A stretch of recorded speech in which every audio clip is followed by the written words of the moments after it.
konsumsi susu Etawa Day Milk bisa menjaga daya tahan tubuh, menjaga kesehatan kulit, dan kandungannya mudah dicerna.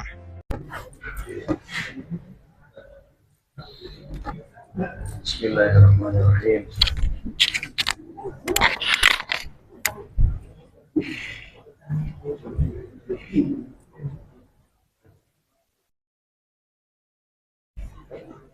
Ya. Assalamualaikum warahmatullahi wabarakatuh. Alhamdulillah, wassalatu wassalamu ala rasulillah wa ala alihi wa sahbihi wa mawala amma ba'd. Al-mukarramun wal muhtaramun, para pengurus Masjid Al-Iman, para asatid, para ustadzat, para bapak, para ibu, semua calon ahli surga yang dimuliakan oleh Allah Subhanahu wa Ta'ala. Alhamdulillah, pada malam ini, malam ke-5, malam Jumat ke-5, sebagaimana permintaan bahwa saya diminta ngisi, tapi malam Jumat kedua juga ya, nanti diatur bagaimana ya, gimana baiknya. Nah, oleh karena itu pada kesempatan kali ini saya ingin membawakan sebuah hikmah dari kitab Hikam, hikmah ke-61. Sebelumnya kita baca Fatihah dulu untuk Syekh Ibnu Athaillah As-Sakandari, Syekh Ahmad Shahibul Wafat Tajul Arifin. Al-Fatihah. A'udzubillahi minasyaitonir rajim. Bismillahirrahmanirrahim. Alhamdulillahirabbil alamin arrahmanir rahim maliki yaumiddin. Iyyaka na'budu wa iyyaka nasta'in. Ihdinas siratal mustaqim. Shiratal ladzina an'amta 'alaihim ghairil maghdubi 'alaihim waladdallin. Amin. Hadirin dan hadirat yang dimuliakan oleh Allah Subhanahu wa Ta'ala, dalam hikmah yang ke-61 Syekh Ibnu Athaillah As-Sakandari berkata, ini kenapa hikmah 61? Karena belum lama saya ngisi juga. Tadi dari Idol Mart asar sampai maghrib lah. Dari sana ngejar ke sini, tapi nggak ngejar ini ya, nggak bisa ngimami karena ada masalah di mobil sedikit lah. Di dalam hikmah ke-61 beliau berkata, man lam yakbal, orang yang tidak menghadap bimula tofatil ihsan dengan kelembutan kebaikan, ujida akan ditarik, diikat ilaihi kepada Allah, bisala silil imtihan, dengan rantai ujian. Orang yang dikasih kelembutan, dikasih kebaikan, tapi nggak menghadap Allah, maka dia akan diikat untuk kembali kepada Allah dengan rantai ujian, dengan ujian yang berantai. Jadi hadirin dan hadirat yang dimuliakan oleh Allah Subhanahu wa Ta'ala, Allah ngasih pemberian. Lalu ada yang bersyukur kepada Allah, dikasih harta, hartanya dipakai untuk berjuang, dikasih jabatan, jabatannya dipakai untuk berjuang, dikasih kesehatan, dipakai untuk ibadah, ngaji. Ini bagian dari syukur nikmat ini. Nah, bagian dari syukur nikmat. Sehat dipakai ngaji, mata dipakai ngaji, mulut dipakai zikir. Ini bagian dari syukur nikmat. Nah, lalu dikasih, lalu bersyukur, ini berarti disayang oleh Allah. Tapi ada juga orang yang disayang oleh Allah, ketika dikasih dia kufur nikmat. Nah itu, dikasih apa? Ya dikasih jabatan, dia tidak menggunakan jabatannya untuk berjuang, nggak ada sekedar buat kenikmatan sendiri. Dikasih kesehatan, nggak ngaji, nggak zikir, nggak madep kepada Allah, nggak berjuang kepada Allah, berjuang untuk Allah. Dikasih harta juga nggak ada pengaruhnya kepada perjuangan, kepada dakwah. Ini namanya nggak madep, itu nggak madep. Ada yang udah dikasih oleh Allah tapi nggak madep kepada Allah. Ini namanya kufur nikmat. Tapi Allah masih sayang sama dia, itu. Maka dikasih ujian-ujian. Dikasih ujian-ujian, akhirnya dengan ujian itu maka dia pun bertaubat kepada Allah, dia pun akhirnya jadi sadar dan jadi sabar dengan ujian-ujian itu. Maka yang tadinya jauh dari Allah, setelah sakit, setelah nggak bisa ngapa-ngapain, akhirnya dia banyak berpikir kepada Allah. Ini orang yang disayang Allah nih, yang begini nih. Jadi kalau ada orang ketika kaya lupa kepada Allah, banyak duit lupa kepada Allah, Allah ambil hartanya, jatuhlah dia. Ketika jatuh, dia banyak berzikir kepada Allah, dia banyak bersujud kepada Allah. Itu orang disayang Allah. Nah, tapi disayang ada dua jenis. Disayang dengan nikmat, disayang dengan ujian. Itu. Kalau disayang dengan nikmat belum madep, terpaksa disayang dengan ujian biar madep. Itu akhirnya setelah nggak punya apa-apa, dia banyak berzikir kepada Allah. Setelah nggak bisa ngapa-ngapain, dia banyak berzikir kepada Allah. Nah itu. Tapi ada orang yang dikasih oleh Allah banyak hal, dikasih nikmat tapi kufur nikmat, tetap dikasih oleh Allah. Nah, nggak dicabut nikmatnya oleh Allah. Maka ini sesungguhnya istidraj, gitu ya. Ada teman saya, dia dulu waktu usaha kerja waktu masih jaya lah, itu harta kekayaannya luar biasa. Helmnya beli di Amerika. Helmnya adalah helm helikopter tempur Amerika, jadi sangat kedap suara. Dia pengen itu ada. Mobil paling mewah ada, motor paling mewah ada, itu. Tapi dia nggak pernah puasa, nggak pernah sholat. Padahal dikasih nikmat oleh Allah, dikasih nikmat tapi nggak menghadap Allah dia. Akhirnya Allah cabut kenikmatan semua itu. Mobil yang tadi mewah jatuh. Ini dijual.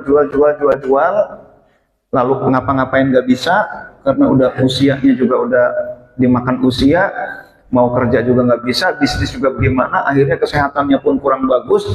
Tetapi dengan begitu dia jadi sering puasa, dia banyak di rumah, dia sering puasa, malam-malam dia qiyamul lail, dia banyak berzikir, dia mau perbanyak sholat. Nah itu orang yang begitu itu disayang oleh Allah.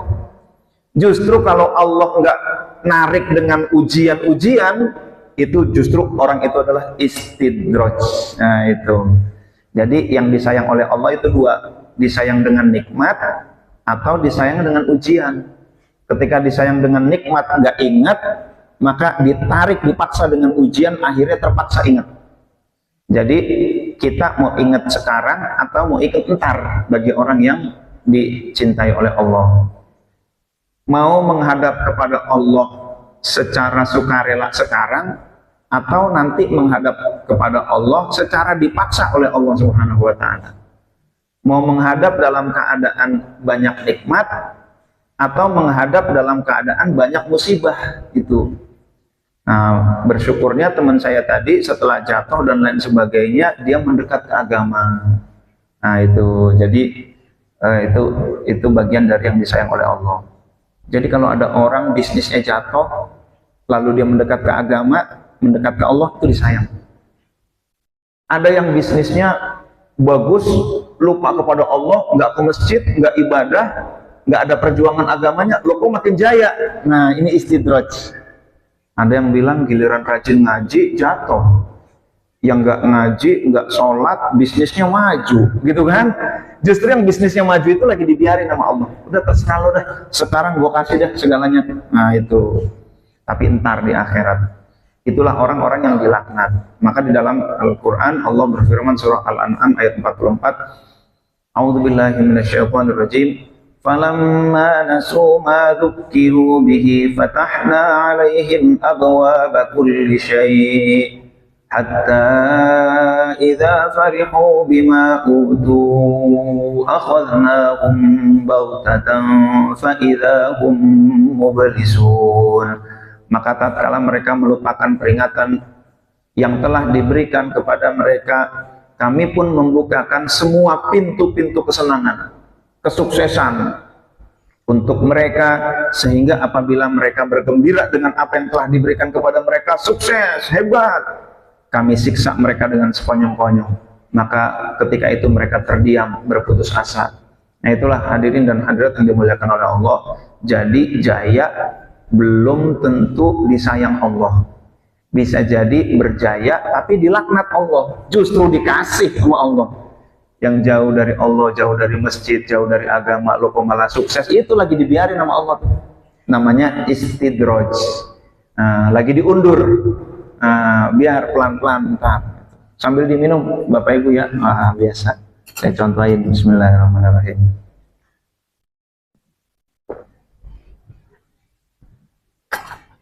Alhamdulillahirabbil alamin. Apa itu istidraj? Istidraj dalam hadis riwayat Baihaqi, Rasulullah Shallallahu Alaihi Wasallam bersabda, "Idza ra'aitallaha," ketika kamu melihat Allah Taala, yu'til abda, memberikan kenikmatan kepada seorang hamba, ma yuhibbu, dengan sesuatu yang disukai oleh hamba tersebut, wa huwa muqimun ala ma'asihi, padahal hamba tersebut istiqomah dalam maksiat. Nah itu ya, tetap dalam maksiat, fa innama dzalika min istidraj, itu hanyalah penangguhan dari Allah. Allah menghukum dia tapi ditangguhkan, entar. Sekarang dielus-elus saja dulu, gitu kan? Entar. Jadi Bapak Ibu hadirin dan hadirat yang dimuliakan oleh Allah, bagi orang yang dekat dengan masjid, orang yang menghadap Allah, orang yang senang ibadah, itu pilihannya dua. Kalau banyak nikmat, ya berarti dianggap bersyukur. Kalau dia lagi jatuh, banyak musibah, berarti dia juga disayang oleh Allah. Nah itu. Jadi disayang oleh Allah. Kalau bahasa Arab ada ni'mah, ada niqomah. Niqomah itu artinya musibah. Allah berikan ni'mah, nikmat, atau niqomah, musibah. Itu sama-sama disayang oleh Allah Subhanahu wa Ta'ala. Maka di dalam sebuah hadis Rasulullah Shallallahu Alaihi Wasallam beliau bersabda, "Irtanim khamsan qabla khamsin, syababaka qabla haramik, sihataka qabla saqamik, ghinaka qabla faqrik, faraghaka qabla syughlik, wa hayataka qabla mautik." Gunakan 5 perkara sebelum 5 perkara, gitu ya. Ingat 5 perkara sebelum 5 perkara, sehat sebelum sakit. Nah itu ya. Muda sebelum tua, kaya sebelum miskin, sempat sebelum sempit, hidup sebelum mati. Nah itu ya. Jadi kita gunakan nikmat masa muda. Ini rata-rata udah pada S3 ya, atau saya S2 lah, sampun sepuh. Tapi kalau udah sepuh lalu bertakwa kepada Allah, itu malaikat malu. Udah sampai sepuh, lo kok usia sepuh dan bertakwa kepada Allah, itu di akhirat itu ada kalangan khusus lah itu. Karena ini sepuh sampai udah hidupnya, usianya panjang dan digunakan untuk kebaikan sampai akhir hayat, itu malaikat saja malu itu untuk menghisab. Nah, hadirin dan hadirat yang dimuliakan oleh Allah Subhanahu wa Ta'ala, maka apa yang Allah berikan kepada kita ada sebuah misi. Misi itu adalah memperjuangkan agama Allah. Inna salati wa nusuki wa mahyaya wa mamati lillahi rabbil alamin. Inna salati, sesungguhnya salatku, wa nusuki, dan ibadahku, wa mahyaya, dan hidupku, wa mamati, dan matiku, lillahi rabbil alamin. Aku persembahkan untuk Allah Subhanahu wa Ta'ala, Tuhan semesta alam.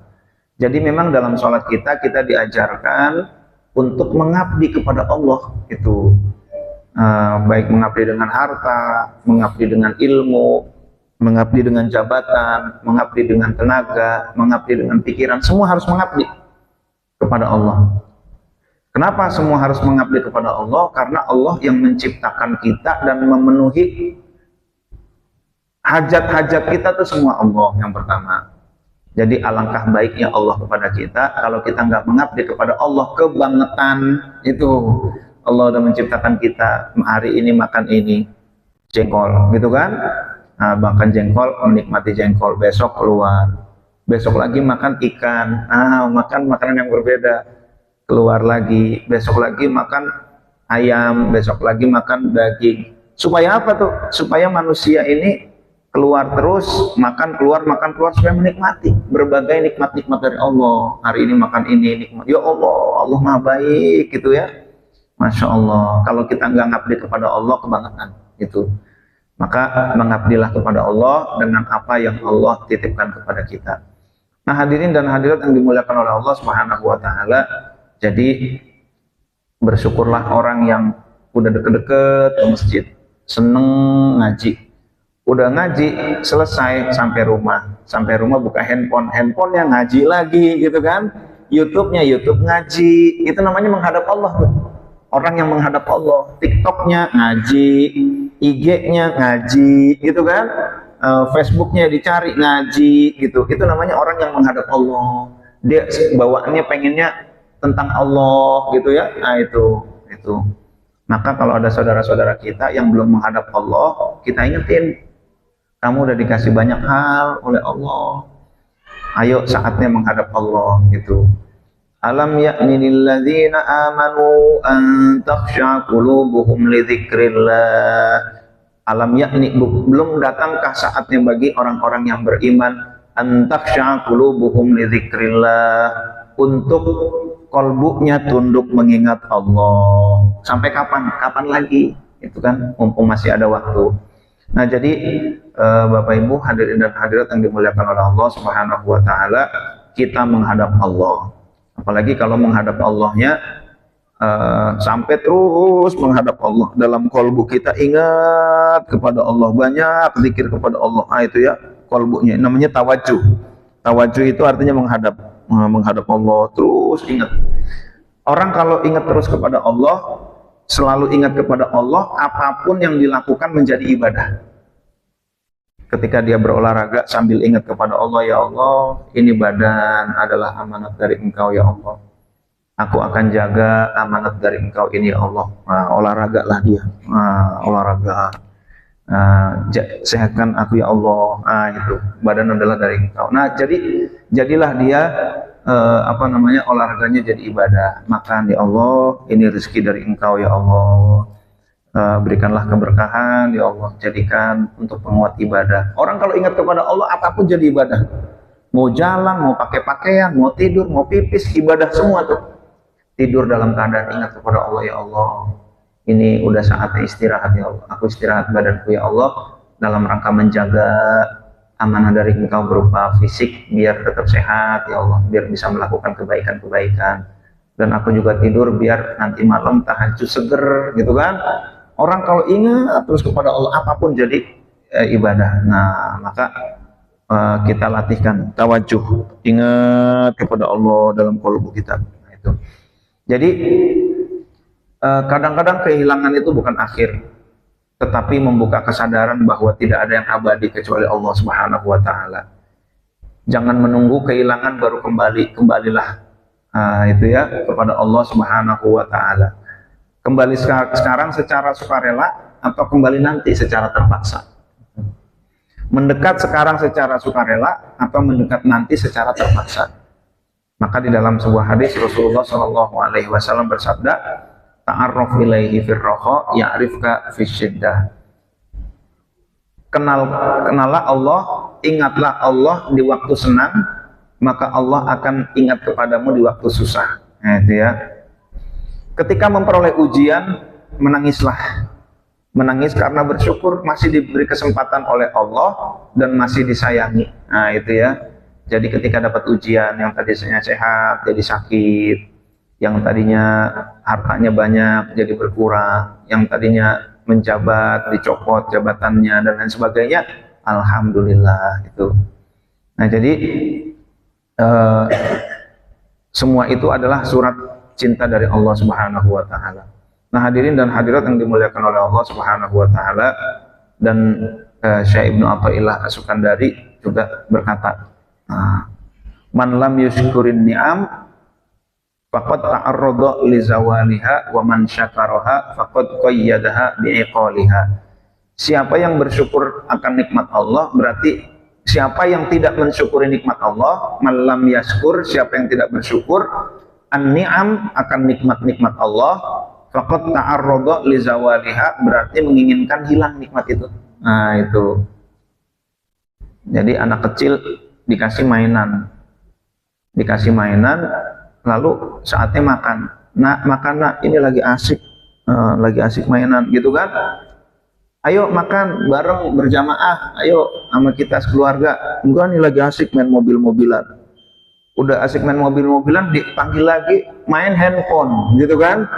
Ayo nak makan, ntar lagi seru. Cara orang tua menyayangi adalah dengan mencabut itu, diambil itu mainannya. Nah, kalau nggak begini, kamu nggak mau makan, nggak menghadap, gitu kan? Nah, maka diambillah itu. Kalau begitu kamu nggak bisa dipegangin handphone. Sekalian aja kamu gak usah megang handphone. Nah, itu. Tapi kalau giliran lagi main handphone, nah ayo makan, nak, udah saatnya makan, tinggalkan handphone. Siap, mak, gitu kan? Handphonenya ditaruh, lalu dia itu makan. Oh ya. Giliran saat sholat, nah ini saat sholat, nah ayo handphonenya ditaruh. Oh iya siap, dia langsung ke masjid, gitu kan? Kata orang tuanya, ini berarti anak udah memang berhak megang handphone. Meskipun megang handphone, tapi dia nggak melupakan kewajibannya. Meskipun megang handphone, tetapi dia tetap belajarnya rajin, ibadahnya rajin, dipanggil orang tua cepat, gitu kan? Berarti memang dia layak untuk memegang handphone. Tetapi ada yang dipegangin handphone, yang satu lagi disuruh sholat jadi susah, tidurnya jadi susah, dipanggil nggak mau, belajar nggak mau, handphone dulu. Wah, ini sih udah dibilangin juga nggak mau, sekalian diambil deh. Memang dia nggak layak untuk megang handphone. Nah, itu ya. Nah, jadi di dalam hikmah itu Syekh Ibnu Athaillah Sukandari berkata, kalau nggak bersyukur, dikasih nikmat kok nggak bersyukur, berarti memang pengen diangkat, dicabut itu nikmat, karena dianggap kita bukan nggak amanah terhadap nikmat tersebut. Waman syakaroha, siapa yang bersyukur akan nikmat-nikmat, faqad qayyadaha bi'iqaliha, siapa yang bersyukur berarti dia mengikat nikmat itu dengan tali-tali. Nah, jadi ketika dia dikasih nikmat lalu dia tetap ingat kepada Allah, kewajibannya nggak lupa, berarti dia mengikat nikmat itu.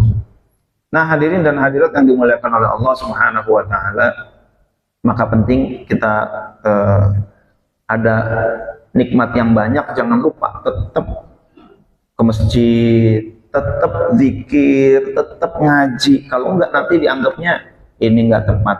Dulu giliran uangnya enggak banyak dia ngaji, giliran uangnya banyak dia lupa. Nah, siap-siap nih.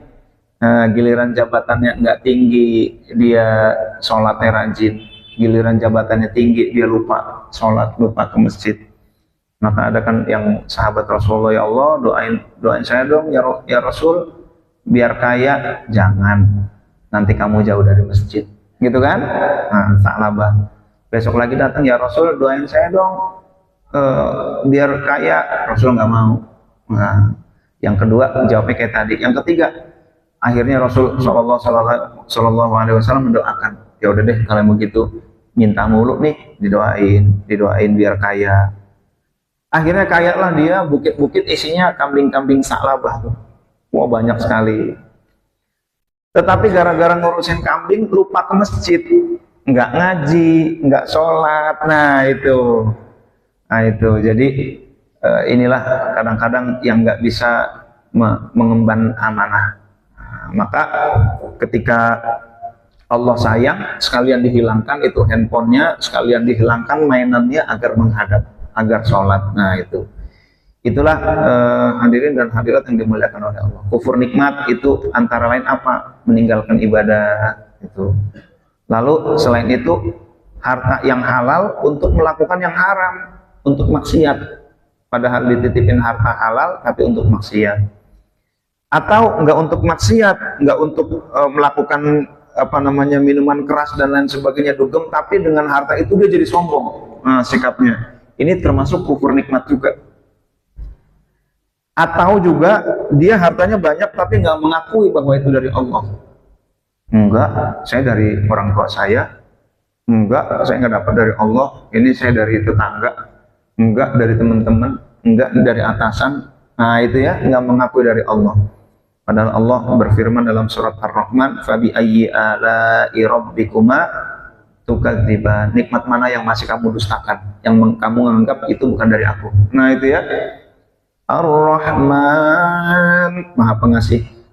Yang pertama nikmat disebut Allamal Quran. Allah mengajarkan Al-Quran. Nah itu ya.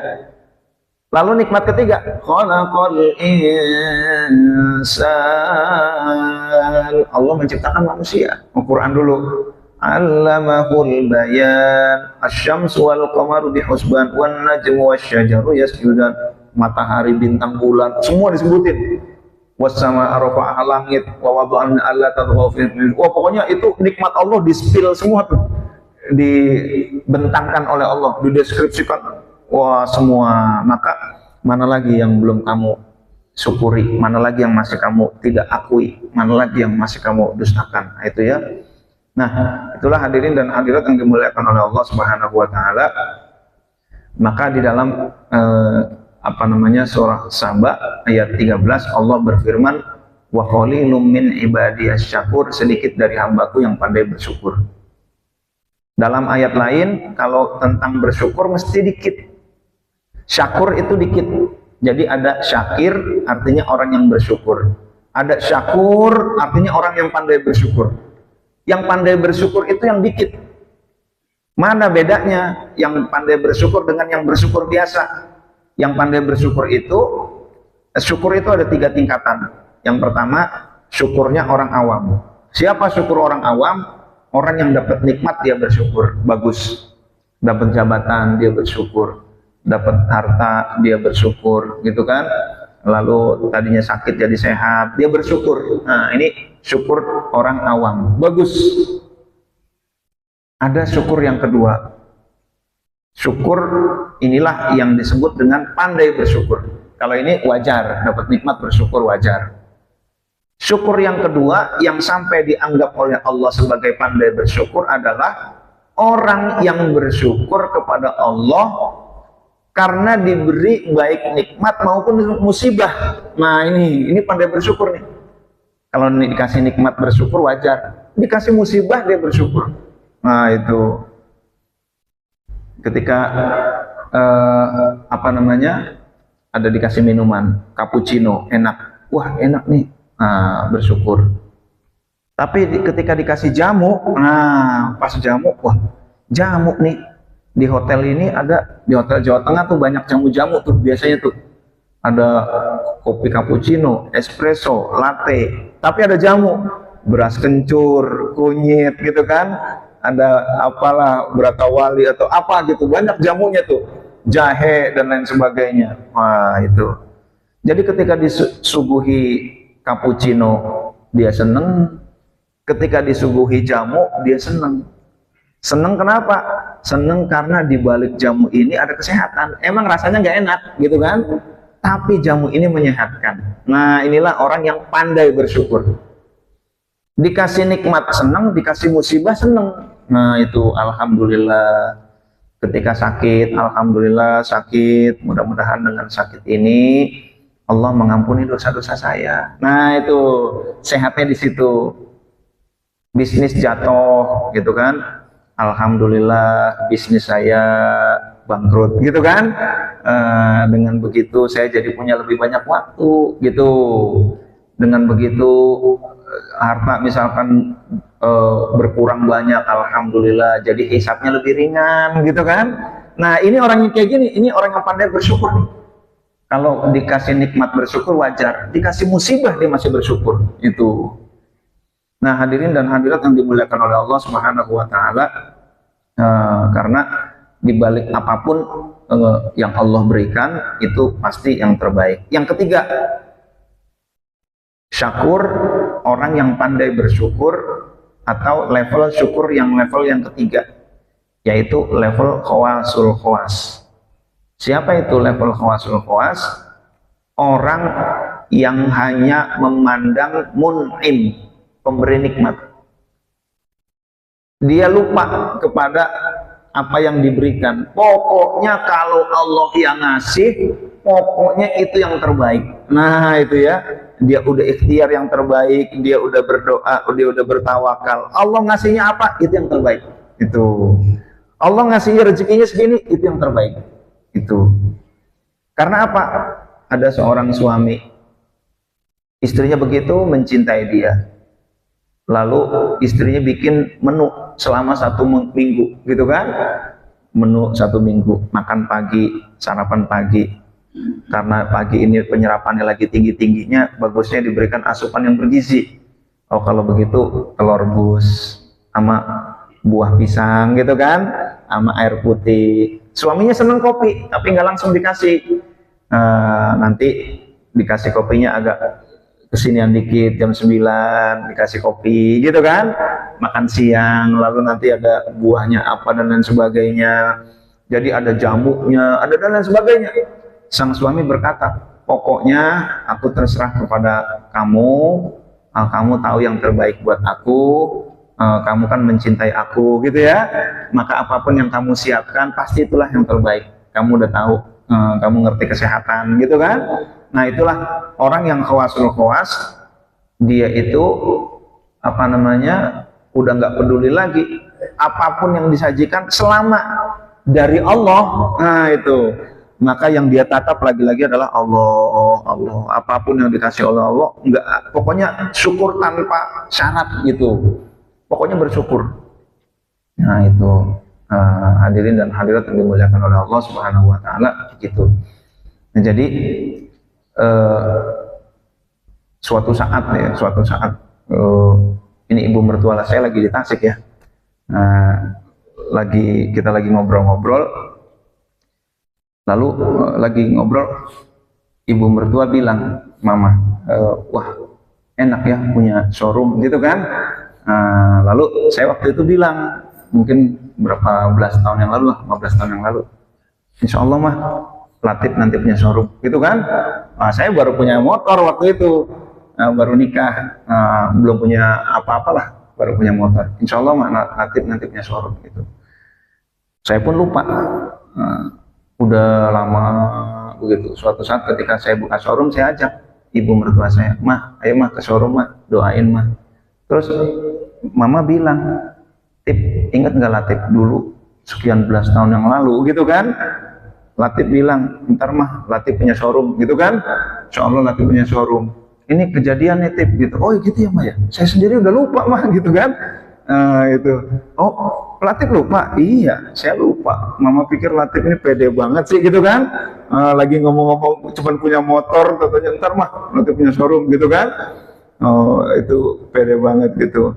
Nah beberapa mungkin 18 tahun kemudian itu kejadian punya showroom. Nah itu, lalu suatu saat sekarang showroomnya alhamdulillah bangkrut. Nah itu ya, alhamdulillah bangkrut. Nah jadi bangkrut, oh alhamdulillah. Kenapa? Bisa jadi nanti Allah ganti dengan hal lain atau kegiatan lain. Jadi ternyata showroom bangkrut, tapi saya dikasih amanah yang lain, Bapak Ibu.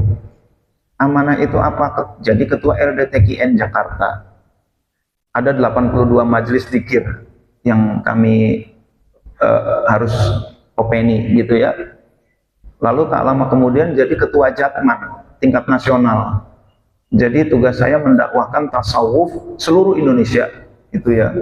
Di bawah NU punya Banom, ada Ansor, ada PPM, PMII, ada Muslimat, ada Fatayat, ada Jatman.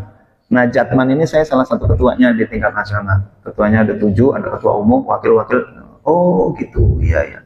Alhamdulillah. Nah jadi apapun yang Allah berikan, alhamdulillah. Gimana kabar showroom? Alhamdulillah bangkrut. Nah gitu ya. Kita senang dengan apapun yang keputusan Allah, karena pasti Allah kasih keputusan pasti yang terbaik gitu ya. Caranya bagaimana, dilalah begini, dilalah begitu, pokoknya Allah kasih itulah yang terbaik. Kita ridho aja dengan apapun yang Allah berikan kepada kita. Ciri Allah ridho kepada kita adalah kita ridho kepada Allah, itu cirinya. Kalau kita mengeluh terus kepada Allah, kita komplain terus kepada Allah, Allah juga gak ridho sama kita tuh. Nah itulah apa namanya, radiyatan mardiyah, ridho dan diridhoi oleh Allah.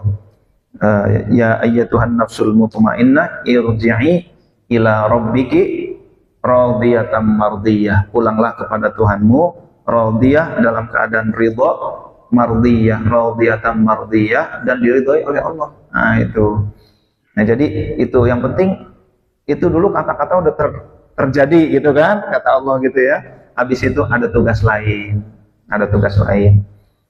Rasulullah umur 25 udah pandai, umur 12 udah ikut dagang ke Syam, udah ikut dagang, ikut Abu Thalib pamannya, sampai ke sana ketemu pendeta namanya Bahiro. Tapi jangan anggap bahwa pendeta-pendeta kayak sekarang ya, bukan. Bahiro itu pendeta dari sekte apa namanya, Nasrani, yang mempercayai bakal ada nabi lagi di akhir zaman. Itulah Bahiro, itu pendeta itu. Bukan pendeta yang kayak sekarang, bukan. Tapi pendeta salah satu sekte dari Nasrani yang menganggap bahwa Isa itu nabi Allah dan masih ada satu nabi lagi di akhir zaman. Itulah pendeta Bahiro. Jadi kalau dibilang pendeta, berarti bukan pendeta, ya masih yang garis lurus nih. Masih garis lurus. Ketemu Bahiro umur 12 tahun. Ketika ketemu, lalu diajak kata Bahiro, ini kok rombongan, kenapa ada awannya nih? Jangan-jangan ini nabi akhir zaman ada di sini. Diajak makan, ayo makan ke rumah, kata pendeta. Kok awan gak ngikutin gitu kan? Apakah dari kalian ini udah lengkap? Udah lengkap. Bener, iya, udah bener, udah kita semua. Ada nggak orang yang nggak ikut ke sini? Ya ada sih, tapi cuma anak kecil doang. Udah nggak mewakili kita. Ini kalau jamuan ya kita lah. Udah deh mak, apa kata saya? Salah, justru itulah orang istimewa, kata Bahiro gitu kan? Maksudnya bagaimana? Itu nabi akhir zaman itu. Saya udah tunggu itu kesempatan ini. Wah itu ya, 12 tahun ikut dagang, 25 tahun pinter dagang. Banyak yang nitipin dagangannya, terus dagang, hebat. Nikah dengan Siti Khadijah, jago dagang, ketemu jago modal, jago duit. Wah luar biasa tuh. Tapi usia 37 mulai berkurang. Nabi dagangnya mulai berkurang. Usia 40 diangkat sebagai nabi, nggak dagang lagi. Nah itu ya, diganti. Alhamdulillah. Nah jadi seperti itu, Nabi nggak dagang lagi, gunakan harta yang sudah terkumpul selama ini untuk berjuang semua. Sampai di akhir hayat tinggal 7 dirham. Nah, tinggal 7 dirham, lalu bertanyalah Rasulullah SAW kepada istrinya waktu sakit. Istriku yang tersisa tinggal berapa? 7 dirham. Sodakohkan. Istrinya lupa. Akhirnya Rasul pingsan. Pas bangun lagi, istriku tadi yang 7 dirham udah disodakohkan belum? Belum ya Rasulullah, aku lupa gitu. Sodakohkan. Nanti bagaimana aku menjawab pertanyaan Allah? Masih ada harta yang Allah titipkan kepadaku, belum aku gunakan untuk berjuang di jalan Allah. Bagaimana aku menjawab kepada Allah? Masya Allah, luar biasa ya. Tinggal 7 dirham. Itu. Nah hadirin dan hadirat yang dimuliakan oleh Allah Subhanahu wa Ta'ala. Jadi di akhir hayat Rasulullah duitnya tinggal dikit, itu pun disodakokan. Itu namanya orang cerdas tuh. Orang cerdas. Yang nggak cerdas itu harta banyak, sodakon enggak, meninggal dalam keadaan kaya. Nah itu paling gak enak tuh. Kayaknya kenapa kok nggak enak? Karena hisapnya bakal panjang. Dia nggak menikmati tapi hisapnya panjang. Jadi ada 4 golongan. Ada yang tabungannya dikit, hisapnya cepet. Siapa? Orang miskin, sodako nggak banyak, hisapnya cepet. Pas dihisap, punya rumah nggak lu? Kagak. Mobil? Kagak. Gitu kan? Ya udah dah, masuk dah, hisapnya cepet dia. Ada orang yang kedua, dia tabungannya banyak di akhirat, tapi hisapnya lama. Siapa? Orang kaya, dia rajin nyumbang, dia bermewah-mewah, meninggal dalam keadaan kaya. Ini emang tabungannya banyak, hisapnya lama itu. Ya Allah, itu ya. rumahnya gitu kan, hartanya, kendaraannya dan lain sebagainya. Itu dihisap lama, aset-asetnya, wah saham dan lain sebagainya, lama tuh urusan tuh. Yang ini dari mana, ini buat apa gitu kan. Nah, orang yang kedua. Orang yang ketiga, orang yang sodako tabungannya dikit, hisapnya lama. Orang kaya nggak nyumbang, meninggal dalam keadaan kaya, dia mewah-mewah, tabungannya dikit, hisapnya lama, dia paling celaka nih. Tapi orang ada golongan yang keempat, tabungannya banyak, hisapnya cepat, nih paling hebat nih. Siapa? Orang kaya, kekayaannya dipakai untuk perjuangan di jalan Allah. Akhir hayat, hartanya dikit, hisapnya ringan, dia pun hidupnya sederhana. Nah itu, maka di Saudi ada bank namanya Ar-Rajhi. Itu Sulaiman Ar-Rajhi, dia berwakaf, mewakafkan kebunnya. Itu setelah dihitung wakafnya senilai 212 triliun, dan itu wakaf terbesar, masuk Guinness Book of Record. Umur 96 mewakafkan hartanya di jalan Allah banyak, 212 triliun. Lalu dia pun berkata, alhamdulillah sekarang saya seperti burung terbang, enteng hidup saya gitu ya. Nanti seandainya saya menghadap Allah, ini hisapnya mudah-mudahan jadi ringan. Nah itu orang cerdas tuh, orang cerdas.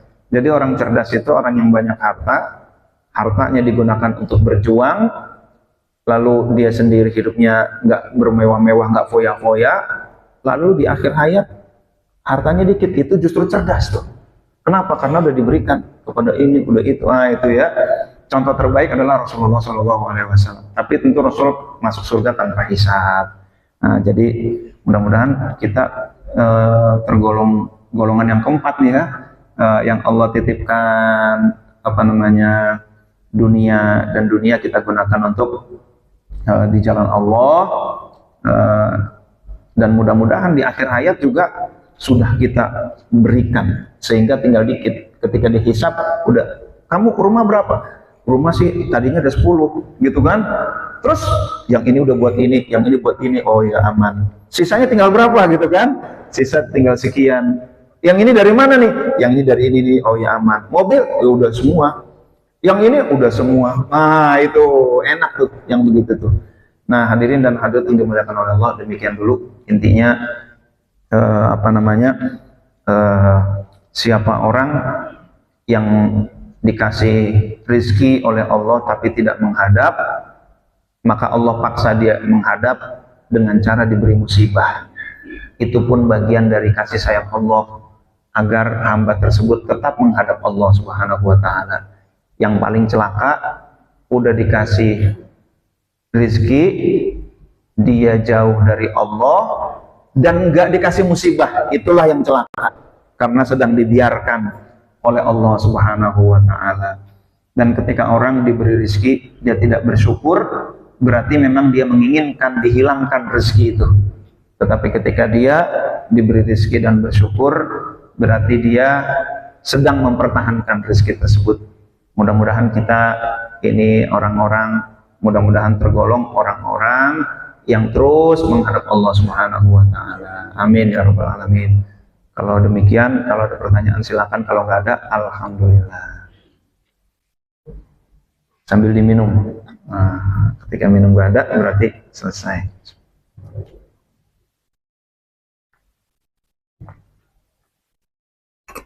Alhamdulillah. Jadi itu demikian dulu barangkali, karena tadi juga kisah-kisah itu, ya itu doa orang tua juga ya. Showroom juga doa orang tua, mertua itu yang namanya orang tua itu luar biasa lah. Tuh, doa-doanya terkabul. Demikian kita berdoa kepada Allah Subhanahu wa Ta'ala. Mudah-mudahan Allah menjadikan kita hamba yang pandai bersyukur kepada Allah Subhanahu wa Ta'ala. Amin ya rabbal alamin. Al-Fatihah. A'udzubillahi minasyaitonirrajim. Bismillahirrahmanirrahim. Alhamdulillahi rabbil alamin arrahmanir rahim maliki yaumiddin. Iyyaka na'budu wa iyyaka nasta'in ihdinas siratal mustaqim. صراط الذين أنعمت عليهم غير المغضوب عليهم ولا الضالين آمين. اللهم صل على النبي الهاشمي محمد وعلى آله وسلم تسليما والحمد لله رب العالمين. صلاة تنجينا بها من جميع الأهوال والآفات وتقضي لنا بها جميع الحاجات طاهرنا بها من جميع السيئات وترفعنا بها عندك على الدرجات وتبلغنا بها أقصى الغايات من جميع الخيرات في الحياة وبعد الممات. إن الذين يبايعونك إنما يبايعون الله يد الله فوق أيديهم فمن نكث فإنما ينكث على نفسه ومن أوفى بما عاهد عليه الله فسيؤتيه أجرا عظيما. اللهم أعنا على ذكرك وشكرك وحسن عبادتك. Ya Allah, tolong kami ya Allah agar kami dapat zikir terus menerus ya Allah, agar kalbu kami dapat selalu mengingatmu ya Allah, agar kalbu kami selalu menghadapmu ya Allah, selalu mengingatmu ya Allah. Ya Allah, tolonglah kami ya Allah agar kami dapat menjadi hamba yang pandai bersyukur ya Allah. Ya Allah, tolong kami ya Allah agar kami dapat beribadah dengan sebaik-baiknya ya Allah, ibadah zahir maupun ibadah batin ya Allah. Rabbana atina fid dunya hasanah wa fil akhirati hasanah wa qina adzabannar. Wa sallallahu ala sayyidina Muhammad wa ala alihi wa sahbihi wa baraka wasallam walhamdulillahi rabbil alamin. Kurang lebihnya mohon maaf. Terima kasih. Wallahumma fiqh ila al-tariq. Assalamualaikum warahmatullahi wabarakatuh. Dalam beraktivitas apapun, saya tidak pernah lupa minum susu Etawa Day Milk. Sehat, lezat, dan menyegarkan. Kamu penasaran bagaimana Meta Ads menumbuhkan bisnis saya? Dapatkan pelatihan materi Meta Ads gratis hanya dengan membeli susu Day Milk Etawa sekarang.